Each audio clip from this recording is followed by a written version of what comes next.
读心术这个听起来神秘莫测的词汇，实际上并非超自然力量的展现，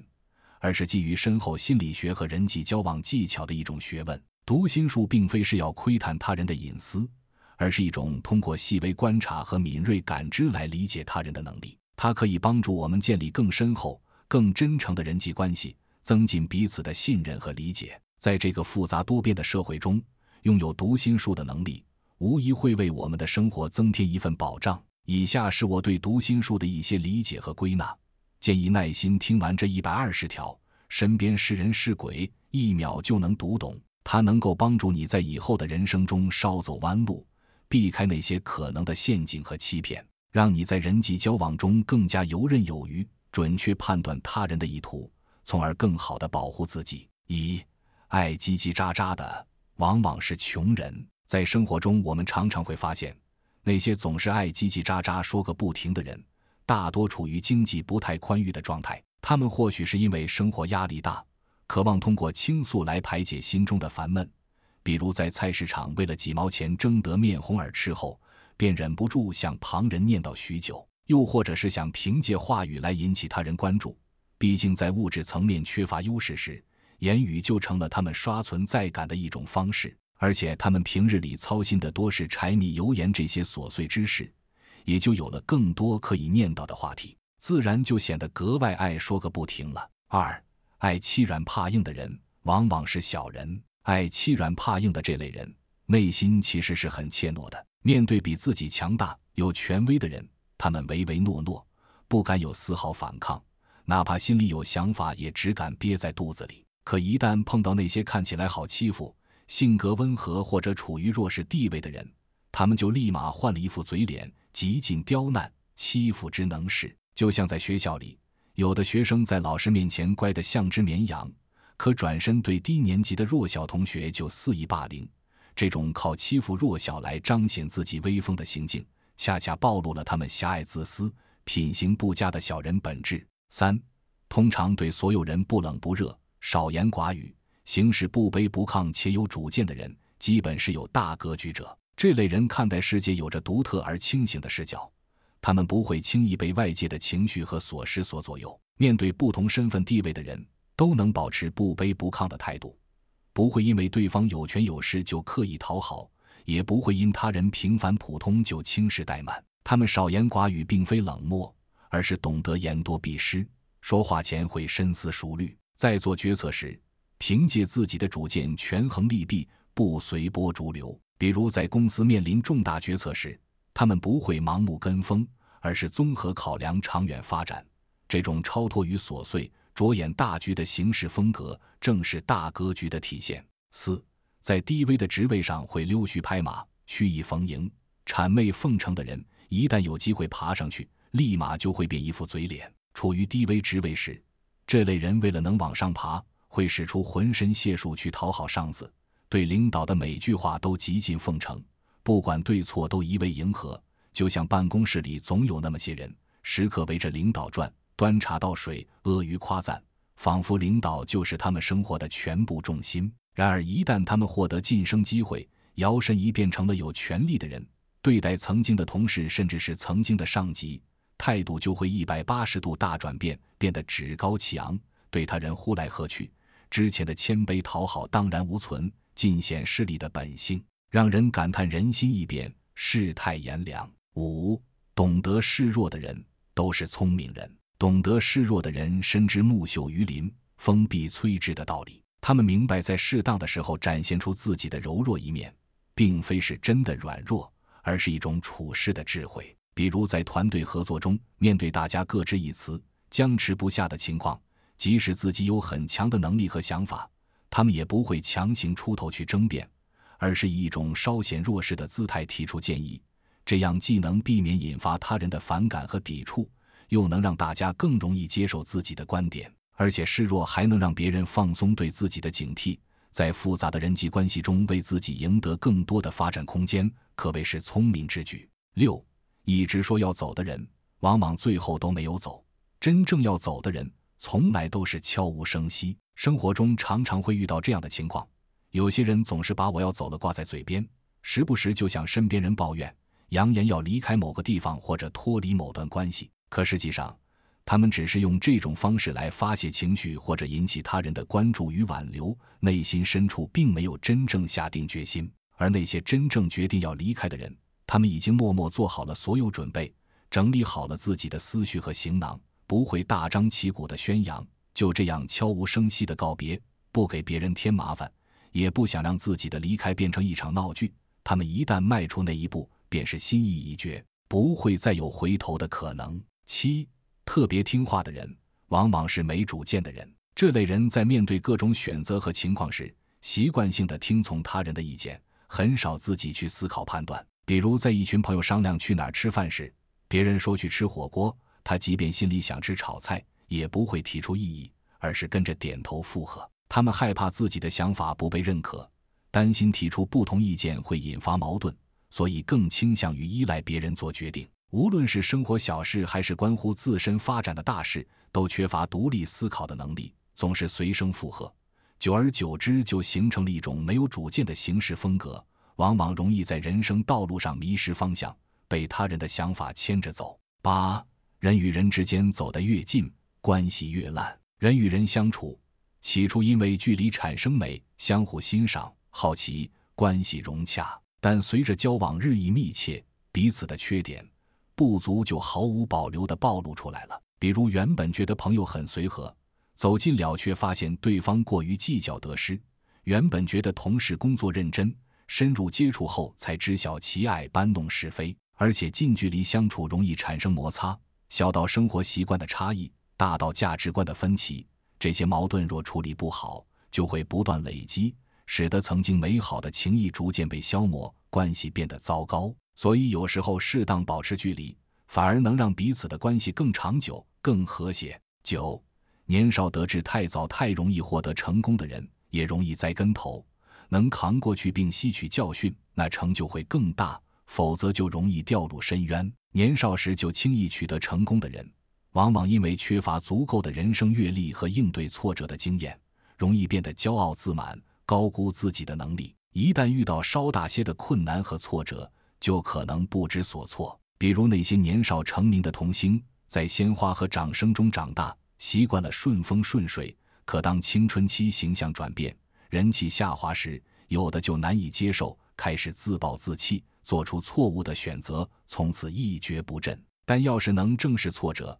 从中吸取教训，调整心态，日后便能凭借更沉稳的心态和积累的经验，再创辉煌，成就非凡事业。10. 因为有事相求就对你大献殷勤，表现出极大热情的人，在利用完你之后，翻脸也会很快。毕竟这种人看的就是你的利用价值，当你失去利用价值以后，他们就很快会把你踢掉。生活中不乏这样的人，平时对你不闻不问，可一旦有求于你，瞬间就像换了个人似的，对你关怀备至，热情似火，各种好话、小恩小惠不断，让你觉得仿佛一下子成了他们最重要的人。可当你帮他们达成目的后，他们的态度马上就冷淡下来，之前的热情烟消云散，因为他们从一开始接近你就只是看重你能为他们带来的好处，一旦利用完了，你对他们而言就没有价值了，自然不会再花费心思在你身上。这种功利性的交往实在让人寒心。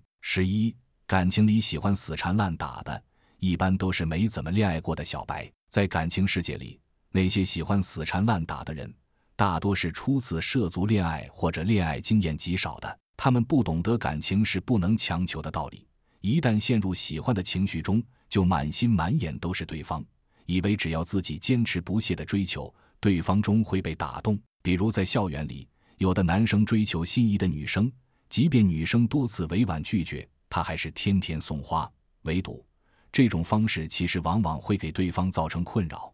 而他们却还沉浸在自己的执着中。因为缺乏恋爱的技巧和对感情的成熟认知，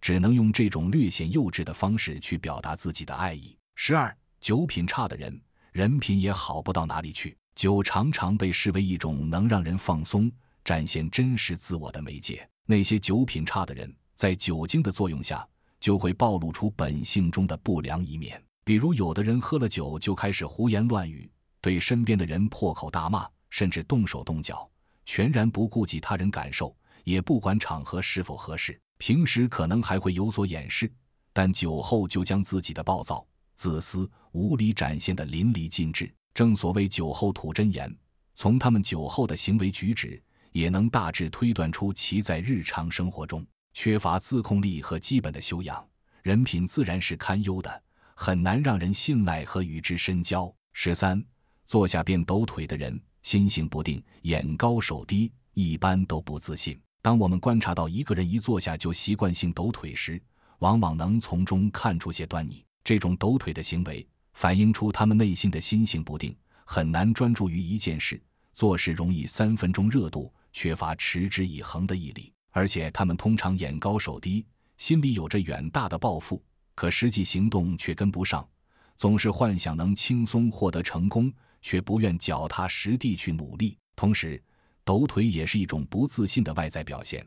试图通过这种看似随意的动作来缓解内心的紧张和不安，仿佛这样就能给自己增添一些底气，实则恰恰暴露了自身心态上的弱点。14. 喜欢管闲事的人，往往都有一颗八卦的心。这类人似乎对周围人的生活琐事有着无穷的好奇心，不管是邻里之间的家长里短，还是同事朋友间的私人事情，他们都热衷于打听和参与。比如在小区里，总能看到有些人聚在一起，对谁家的孩子考学、谁家夫妻闹矛盾等事津津乐道，还会主动去追问细节，然后四处传播。他们管闲事并非是真的想帮忙解决问题，更多的是为了满足自己的八卦心理，想要掌握更多别人的隐私，成为消息的传播源头，好让自己在众人中显得消息灵通，以此来获得一种别样的存在感。15. 想要知道一个人的人品是怎么样的，就去观察他身边的朋友，看他愿意跟哪类人待在一起，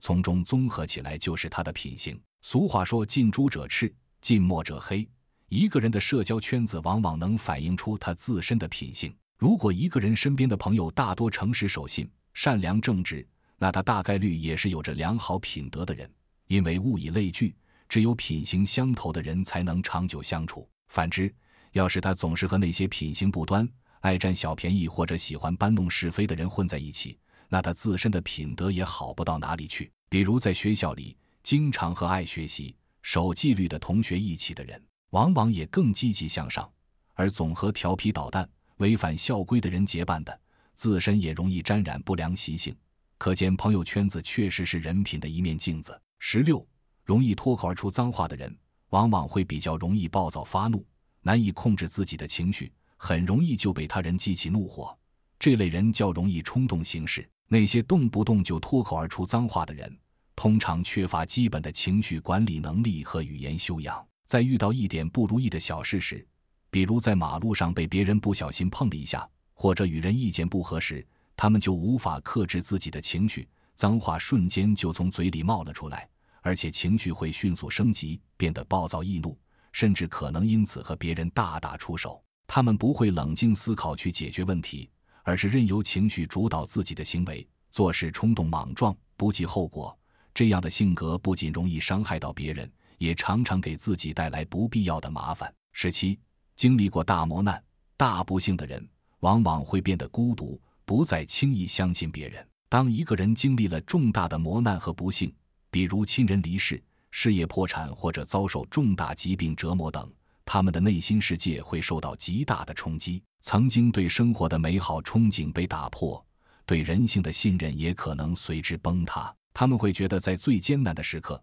很多看似可靠的人都没能伸出援手，所以变得谨慎起来，不再轻易向别人敞开心扉，习惯把自己的心事深埋心底，独自去面对生活的种种。即使身处人群之中，也仿佛隔着一层看不见的膜，感觉与他人格格不入，变得孤独而又坚强。因为害怕再次受伤，所以对他人的信任变得格外吝啬。18. 爱贪小便宜的人不可能干成什么大事，倒是很容易吃亏。爱贪小便宜的人往往目光短浅，只看到眼前的蝇头小利，为了一点小便宜可以费尽心思。比如在超市里，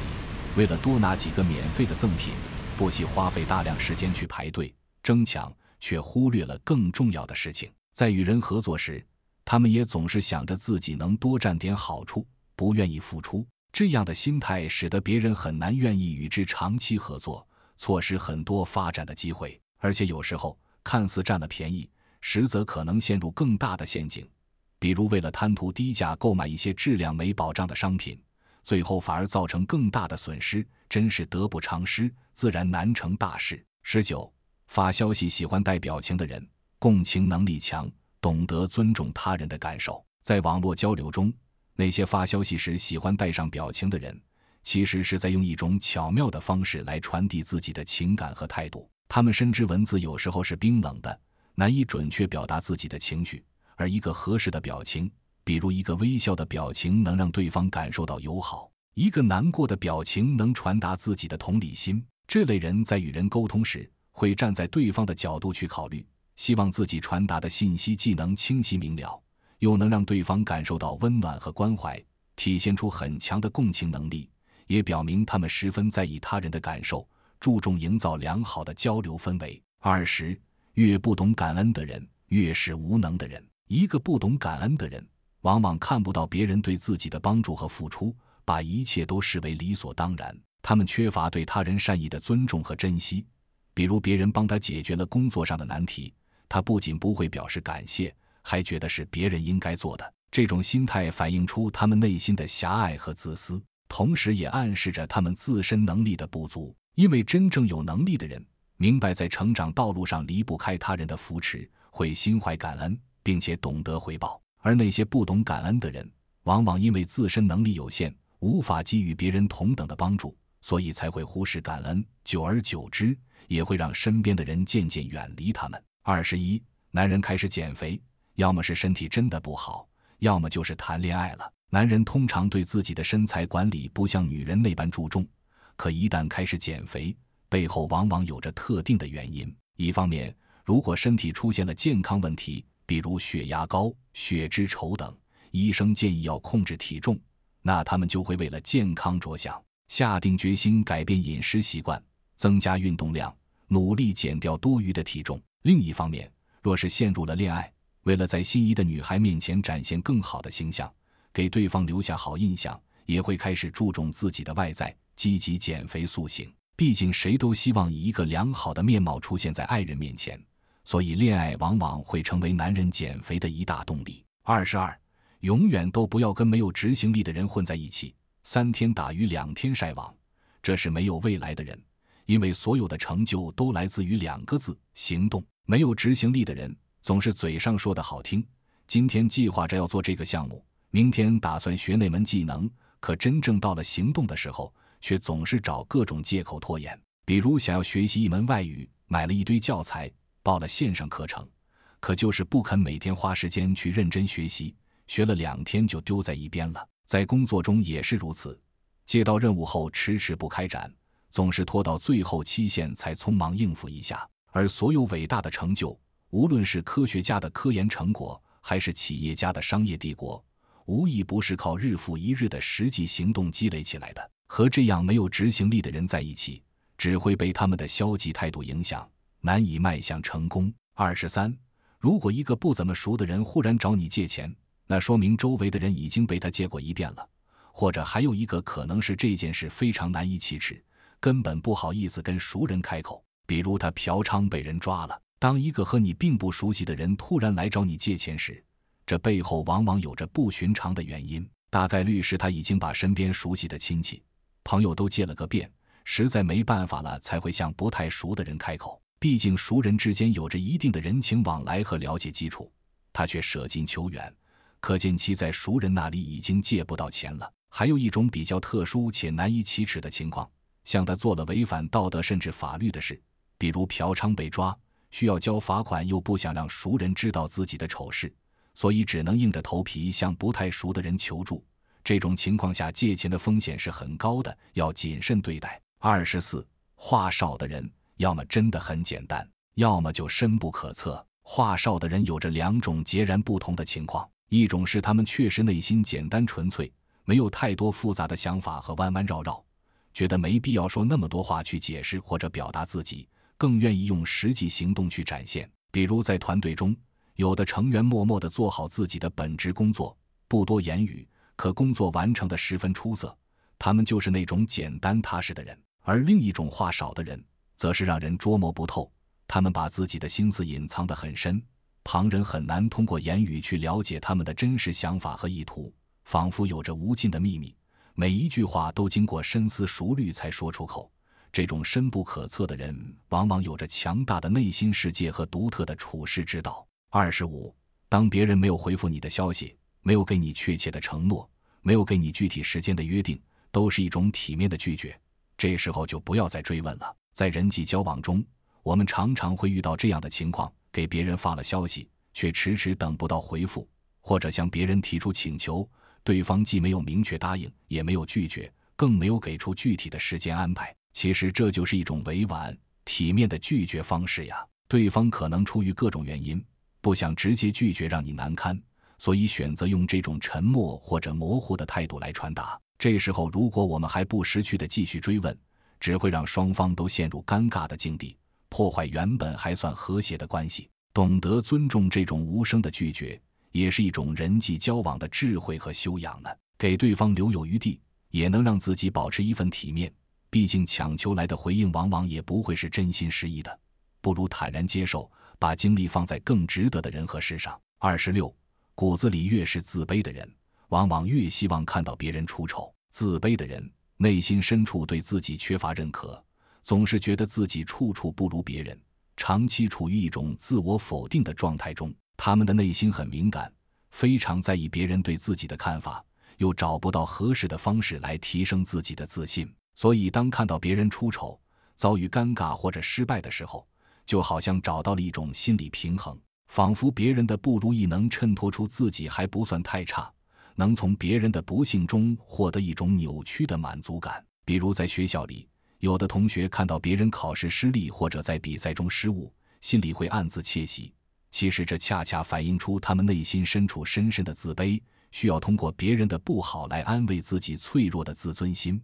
27. 善于阿谀奉承、拍马屁的人，人品很差，不可轻信，也不可深交。这类人在与人交往时，全然不顾事实和原则，只想着如何讨好别人来获取好处。他们会极尽夸赞之能事，不管对方做的对不对、好不好，都能说出一堆违心的漂亮话。在工作场合中，对领导的决策不管是否合理，都一味的迎合，只为了能得到领导的青睐，获得晋升机会或者其他利益。他们眼中只有利益得失，没有真诚和正直，为了达到目的可以不择手段，甚至不惜在背后诋毁他人来抬高自己所奉承的对象。和这样的人相处，很难感受到真心，他们随时可能因为利益而背叛你，所以千万不能轻信他们的甜言蜜语，更不要与之深交，以免给自己带来不必要的麻烦。28. 在外面越是一事无成的男人，在家里越容易窝里横。有些男人在外面的社会竞争中缺乏能力和机遇，无法取得成就，处处碰壁后心里积攒了很多的怨气和挫败感，可他们又没有勇气和能力去改变现状，于是回到家后就把这些负面情绪发泄在家人身上，对家人横挑鼻子竖挑眼，稍有不如意就大发脾气。因为他们知道家人是最亲近、最包容他们的，即使自己无理取闹，家人也大多会选择忍耐和原谅。他们用这种错误的方式来寻找一种心理上的优越感和掌控感，却忽略了家人的感受，伤害了最亲近的人。这其实是一种懦弱又自私的表现，是很不可取的行为。29. 走路快的人，脾气急。走路快的人往往在生活中也是风风火火的性格，他们做事情讲究效率，不喜欢拖拖拉拉，心里一旦有了目标，就想尽快去实现。比如在上班快要迟到的时候，他们会脚步匆匆，恨不得一步就跨到单位。在平时处理各种事务时也是如此，看到别人动作慢或者做事不干脆，就容易着急上火，忍不住催促别人，甚至可能发脾气。这种走路的节奏其实反映了他们内心的急躁情绪，很难静下心来慢慢做事，总是希望一切都能按照自己期望的速度快速推进。不过有时候也容易因为太着急而忽略了细节，导致一些失误。30. 与人交流时眼神游离不定的人，可能不太真诚或者缺乏自信。当和别人交流时，如果一个人的眼神总是游离不定，不敢直视对方的眼睛，那往往意味着一些问题。一方面，可能是他们心里有鬼，说的话并非完全真实，害怕被对方看穿，所以通过转移视线来掩饰自己的不真诚。就像在谈判桌上，有些人提出不合理的条件时，眼神就会闪躲，不敢坦然面对对方。另一方面，也可能是自身缺乏自信，觉得自己不够好，在面对他人时会感到紧张，不敢与之对视，担心自己的表现不够得体，从而下意识地避开眼神交流。这种状态往往会让对方觉得他们不够坦诚，影响彼此之间的沟通和信任。我是高维认知，今天是120个读心术的第一个系列，